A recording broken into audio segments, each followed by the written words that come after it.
This is Joe Carpenter. Today is July 9th, 2021, and I'm interviewing Wayne Johnson for the first time. This interview is taking place in Wayne Johnson's home in San Antonio, Texas, and this interview is sponsored by the College of Liberal Arts and is part of the Maverick Veterans Voices Project. Thank you for having us in your home. Good to have you. Thank you. Where are you from originally, and what can you tell me about your growing up? I'm originally from Dallas, Texas.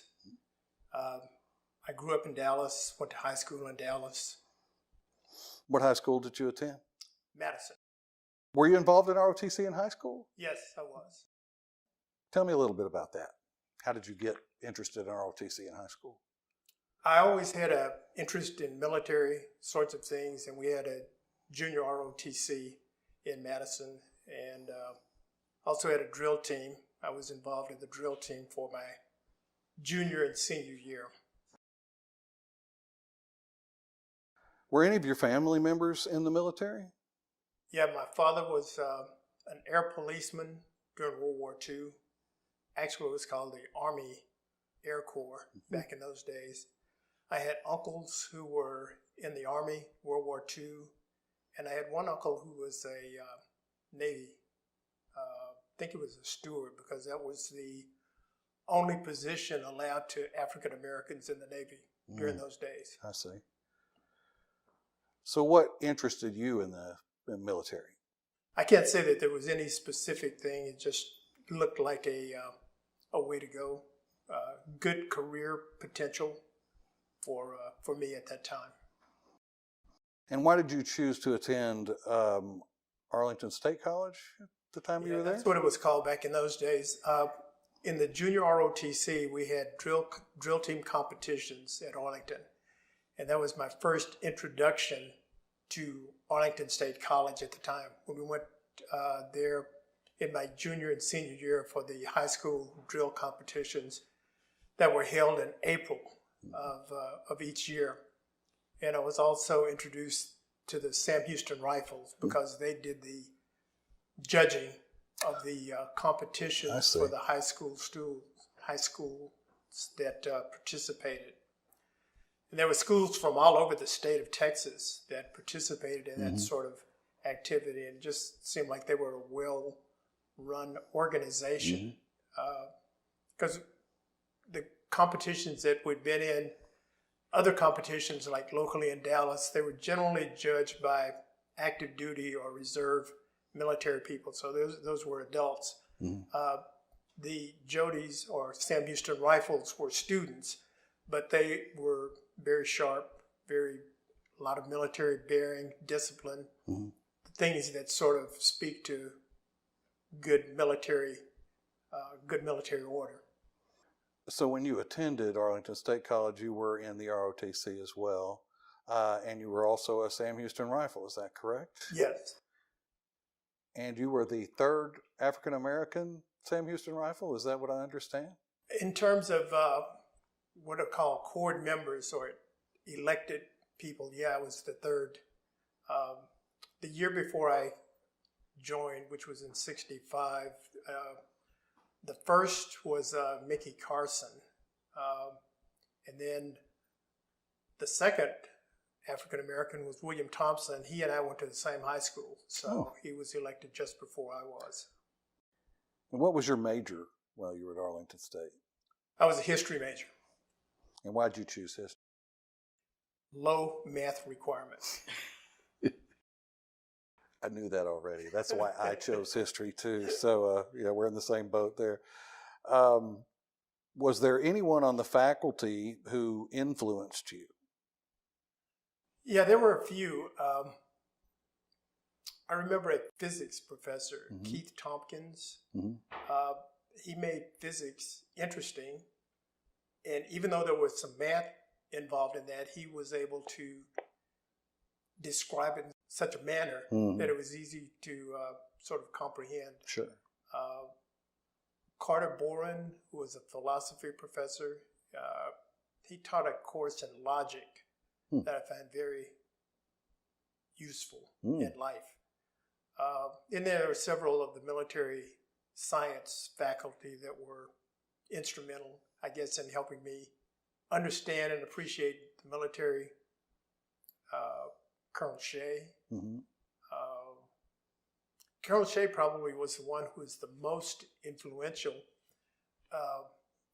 because in 1969 I had only a few hours left, and I wanted to take my commission before I graduated. Colonel Shea would have nothing of it. Really? He said, if you don't get your degree, you're not getting commissioned. Right. And probably that was a good choice, because I would have been, to a certain extent, a different kind of officer going in without a degree versus going in with a degree. So Colonel Shea, I have to, he's no longer with us, but that was a good career choice that he made for me, and I'm glad he did. Go back to that question of logic for a minute. You said you took a course on logic. How did that help you? It gives you a good frame of reference for making decisions, and trying to use logic as opposed to emotion and coming to a solution to a problem. And I'd never been exposed to that sort of discipline before. And so the logic was a good sort of tool to help, not only in college, but later in life as well. So is that a requirement for all aspiring military officers, or was that just a choice that you made? Just a choice that I made. You've got certain, what are called, you've got requirements, and then you've got things that you just take. Electives. Yeah, electives. Yeah. It's been a while, so. Yeah, oh, yeah, of course. It's still current to me. Right. And what year did you graduate? 69. Okay. Were you commissioned upon graduation? Yes. And then what was your first assignment? What was your first duty station? First assignment was at Fort Benning. Was for infantry basic course as well as the airborne course. And what was the first assignment that you had after training at Benning? Went to the 82nd Airborne Division at Fort Bragg, and I was there assigned as a platoon leader from December to May of 1970. Then after that, she took a short leave, then went to Panama and subsequently to Vietnam. How long between the time that you left training at Benning and the time that you arrived in Vietnam, how long was that? A month and a half. Wow. It's not a lot of time to prepare. No. But actually, the Army figured your time at Bragg was preparation. So I see. Did you receive any special cultural training prior to going to Vietnam? Any language training or cultural training? No, not for my position. There was no language training. There was a little cultural training when you get off the plane in Vietnam. There were certain things that the people at the Tan Son Nhut Air Base tried to instill. I mean, for example, I remember some of the things they told us that, and remember this is 1969, so it's a lot different than today. They mentioned that the males sometimes would walk hand in hand, and that doesn't mean that they were necessarily romantically involved. So what did your responsibilities as a platoon leader involve? Basic infantry operations. You organized and led the platoon. And at that time, this is 1970, there were no real large-scale operations in our area. So the companies were divided up into platoon segments. The platoons were divided up into smaller segments, squad size.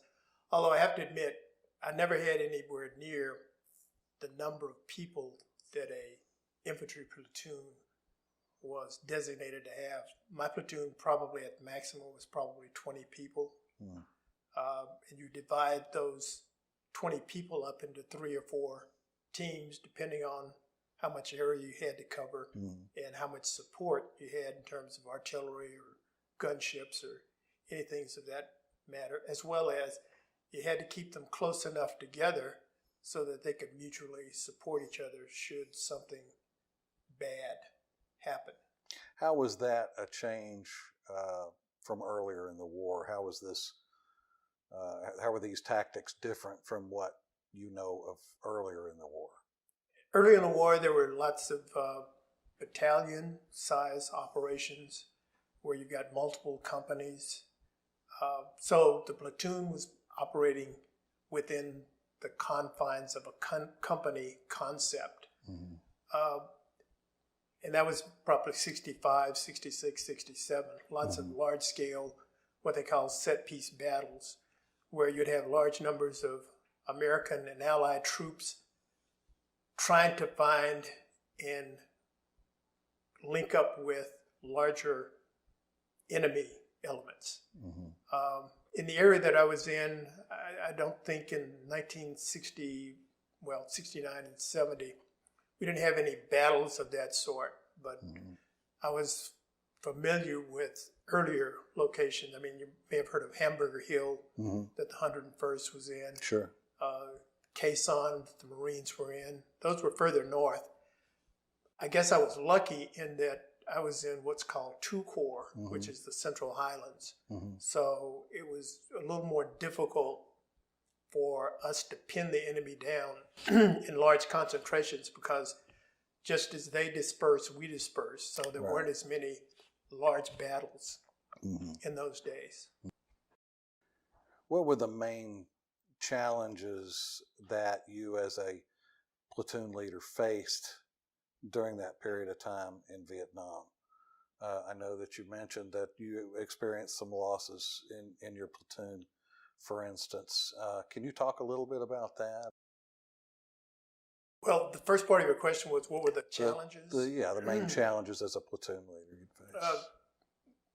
I guess the main challenge was there were a lot of drugs that the troops were involved in sometimes. Typically, you didn't see much of that activity as long as they were out in the field in combat operations. I mean, there were some people, I'm sure, that tried to, from time to time, smoke a doobie. Right. But I tried to instill in them that if they wanted to do that, I was going to put all the doobie smokers together with their radios, and they could go in another area. I see. The troops that were more squared away would be in another area. And I don't know if it actually helped. I think it did. Right. Because we didn't have a lot of that when people were out in the field. When they got back to base camp, it's just a little more difficult to keep an eye on everybody. Sure. And everything that's going on there. So I would say that the drug issue was the biggest issue in my time there as far as the platoon leader. What, if any, racial challenges did you face as a platoon leader? Did you experience any sort of prejudice or discrimination from the people who served under you, for instance? I don't think so. Again, when you're in the field, I mean, you've got mutual support, mutual activities that, and I think a lot of the racial issues that I heard about were involved in people who were in maybe more secure areas in the rear where they had more time to think about issues like that as opposed to, shooting, moving, and communicating. So a lot of the support operations, in my opinion, where a lot of those things tended to fester and become more apparent. It's not to say that we didn't have them. It's just that I just wasn't aware of them. And maybe I wouldn't have been aware of them because I'm the leader in the platoon. So the other thing that I remember that when I went out, my first operation, just looking at my platoon, I was the second oldest person in the group as a 22-year-old lieutenant. So Wow. the only person who was older than me was my platoon sergeant. Wow. So, I have to think that most of the people look to me as their leader to kind of keep them safe, secure, handle the operation, but doing things that were going to be in the best interests of the entire platoon. Right. So I mentioned this just briefly, but this is a question that I'd asked you before. Did you lose anyone close to you, and what can you tell me about them? Yeah, I think during the time that I was platoon leader, I lost 3 people in my platoon. One of the losses was at a time when I wasn't actually out. The company commander was on R&R. The XO went to the field to be the acting company commander, and I rotated from the platoon back to base camp as the acting XO. And my platoon got hit, and one of the people didn't make it. It was young specialist 4, spec 4, E4. And I remember him because I remember he was from North Carolina, the place that I just come from as far as my training is concerned. Right. Wilson Campbell is his name. And that was the first one? Yeah. This may be a little more difficult question to answer. As a platoon leader, you lose somebody like that, especially the first one. What did you experience emotionally? How did you deal with that situation? You miss everybody that gets injured or wounded or killed, but it's basically the nature of war, combat. You don't want to see it. It happens. So you basically pick it up and drive on. I mean, it's not easy, but it has to be done because you can't just stop. And how did the platoon handle those situations, the individuals? I think the same thing. You mourn for a bit, and then you just hope it's not you the next time. Right. How long were you deployed? A year. And what did you do when you returned to the States? When I returned to the States, I got out of the Army because my commitment was completed. I had a 2-year commitment. Then I went back to UTA for a semester. Okay. And then I went to Thailand, lived there for a few months. Then I came back and got a real job. A real job? Yeah. And you continued in the Army National Guard, is that correct? Yeah, in 73, I think, I got into the National Guard. Texas National Guard had an airborne unit, 71st Airborne Brigade, and they had battalions in Dallas and Houston. I was living in Houston at the time. So one of the people, because remember the draft was still on then, and some of the people that I worked with at my company were part of the National Guard, and they mentioned to me that they had an airborne unit. And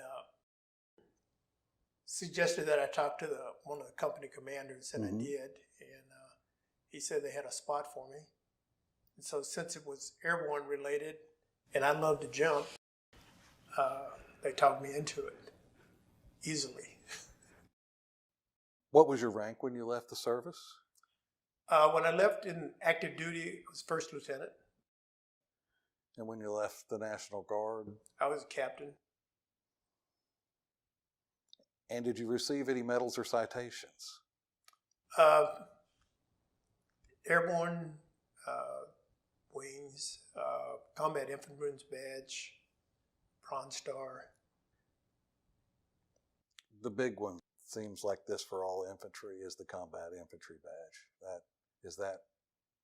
That's a big deal. Yeah, it is. I mean, it means you've been shot at and missed. In many cases, shot at and missed. That's the ultimate. Yeah. And a senior airborne badge. Yeah, I didn't get that until I was in the National Guard, Mhm. because it takes a number of jumps to get that, and also be jump master qualified. So I did that while I was in the National Guard. How many jumps does that take? Takes 30, minimum of 30. How many jumps do you think you had over your entire It's career? less than 40. I asked this question before, or hinted at it before, and I'd like you to go back through your college experience all the way through your Army career. Okay. In regard to discrimination, there was a lot of upheaval in the country over civil rights. 1968, Martin Luther King was assassinated, for instance. There was a more militant form of civil rights coming up. How did you, as an African American and a college student to a serving Army officer, deal with that or see those activities going on around you? Well, thinking back to the college days, there wasn't a big deal to me in Arlington regarding the civil rights issue. Maybe because there weren't as many African American students. Mm-hmm. I remember one of the big deals was changing the symbol from UTA from the rebel, which did seem to generate a great deal of interest from some students who wanted to keep the rebel symbol, as opposed and others who wanted to do away with it, and eventually it was done away with. But at that time, one of my issues, I guess, was I don't think I was that necessarily affected, because my focus was on school, jobs, and getting out of UTA. All right. So, and I really didn't run into any personal attacks or personal negative interactions with other students, because most of the time I was dealing with just ROTC, Right. Army people, and I don't really have any real association with people who were not in the Army ROTC sphere. I see. Okay. And when you went on to serve as an Army officer, Again, that very was similar? Yeah, pretty similar for me, because I'm not really involved in joining lots of activities outside of what I do. I do my job, and that's pretty much it. Yeah. I guess if I'd been more of an activist, it would have been different, but I wasn't, so I didn't experience activities that were confrontational. How did you feel about the changing of the mascot from the rebels, which represented the Confederacy, obviously, to the Mavericks? Well, obviously, I wouldn't be a fan of the Confederacy. I mean, Sure. Obviously, they lost, so that's Kind of hard to be a fan of that. yeah. In my point of view. Yeah. You know, before I went to UTA, I didn't really know what the mascot was, and but thinking back on it, that's probably not the best representation for a university. Was there anyone that you served with who influenced you? Oh yeah, my first company commander. Yeah, Tell me a we're little still bit in about contact from time to time now. At Fort Bragg. He was a good mentor. What was his name? Peter Trusco. And how did he influence you? Just the way he handled the troops. Fair guy. Able to teach and not demean his young lieutenants. Yeah, good role model. And you're still in contact with him, you said. Who else are you still in contact with from your time? That's about service? it. Yeah. That's about it. remember back in those days, we had individual replacements. Mm-hmm. We weren't replacing in full units like more recent times. So Right. it's very no real close contact. I mean, lieutenants were coming in and out of Fort Bragg. I mean, probably in the time that 6 months I was there, there'd probably been 7 or 8 lieutenants rotating in and out. So it's a pretty high tempo. And in Vietnam, I would guess in my company, usually I was the only lieutenant other than the XO. So a lot of the platoons were being led by non-commissioned officers, Right. E6s, E7s. No fraternization, obviously, between officers and NCOs. So we don't have a large cohort with whom to associate with.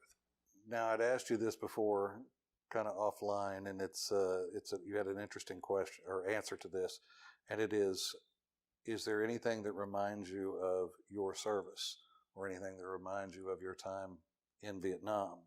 Any music or smells or sounds or anything that reminds you of that time that brings that back to you? No, I can't think of anything. Sometimes the French bread that they had in Saigon, when you have a piece of thick bread, and I like bread. It's not that good for me, but I like it. Right. But they do make, and you know, the French had a big influence in Vietnam in their early years before Dien Bien Phu, and they have they left the ingredients for good bread there. So. And what did you do after you left the military? After I left the military, I worked for what is now AT&T. It's gone through several iterations. Started as Southwestern Bell, SBC Communications, and I got a position with them in the 1970s. And I worked in Houston, St. Louis, and San Antonio before I retired. And you traveled some prior to your employment with AT&T or Southwestern Bell, is that right? Yeah, I did. I lived in Thailand, went to Laos, and that's primarily it. And what did you do during that time? Was it you just touring or? Touring. I tried to get a job in Thailand, but I couldn't meet the immigration requirements. Were you married when you were in the service? No. After I got out, I was married. Okay. What year were you married? Married in 72. Okay. How often do you return to the UTA campus? Or do you return to the UTA campus? It's been a while. It's been probably 5 years since I was there last. I usually come in March for the Hall of Honor ceremonies. That's the last time, but I can't remember how long ago that's been since I was there. What do you think of the changes that have come about on campus since you were there? It's grown a little bit. Yeah, it's massive. I mean, they were in a building spurt when I was there, but it's gone hyper now. I know it's a great engineering school when it first started there, but since Matt was not kind to me, I didn't pursue engineering. Yes. But I had several jobs on campus. Yes. We didn't mention that. I worked in the library in the audio visual section. I worked in the dorms, Davis Hall. I was a maintenance guy. Oh, really? Yeah, for 1 year. What did you maintain? One of the ramps, it's, I don't know if you remember Davis Hall, but it's a 4-story building with 4 ramps. So one of the ramps, I had the responsibility for keeping it cleaned. So not so bad. No. Okay. Yeah. A bunch of civilians. Right. What advice do you have for young people entering the military? I'd say have a plan. Try to figure out, and I would imagine most people do this, try to figure out what your interests are and figure out the branch of military. It's not just the Army, but I mean, because I'm thinking back now, some of the people that we started with, or I started with, like one of the names that comes to mind, Dan Mahoney. He was in ROTC, but he didn't take an Army commission. He took, I think he took a Naval commission. He went through OCS. Mm-hmm. So it's not just Army. I mean, there are people who've been in the Marines. Try to figure out what fits your lifestyle, what fits what you would like to do before you get too far down the line. Mm-hmm. That would be the main thing that I would say. Figure out what you like, what do you want to do, and then try to match up with what you want to do with whatever opportunity the military offers. Mm-hmm. And if you had the opportunity to do it all over again, would you do it the same way in hindsight? Probably not. I liked infantry, but I wasn't a swimmer, and I never learned to swim. So I didn't go to Ranger School, which I would have loved to have tried that. No guarantee that I would have been successful, but being such a weak swimmer, there was no way that I could hope to achieve that. Special Forces also is an interest to me, but again, the swimming thing. So I would like to think that I would have pursued something along those lines, making an attempt at least. But that swimming thing, it's kind of like math, you know. Right. Couldn't hang. Right. You've been successful since your days in the military, in your time at Southwestern Bell and traveling all over, and now you're a real estate broker. Is that correct? Right. And you've done well at that too. I probably exceeded my high school teachers' expectations about what my success would be in life. Well, so what do you attribute that success to? Just working hard, figuring out what needs to be done and getting it done.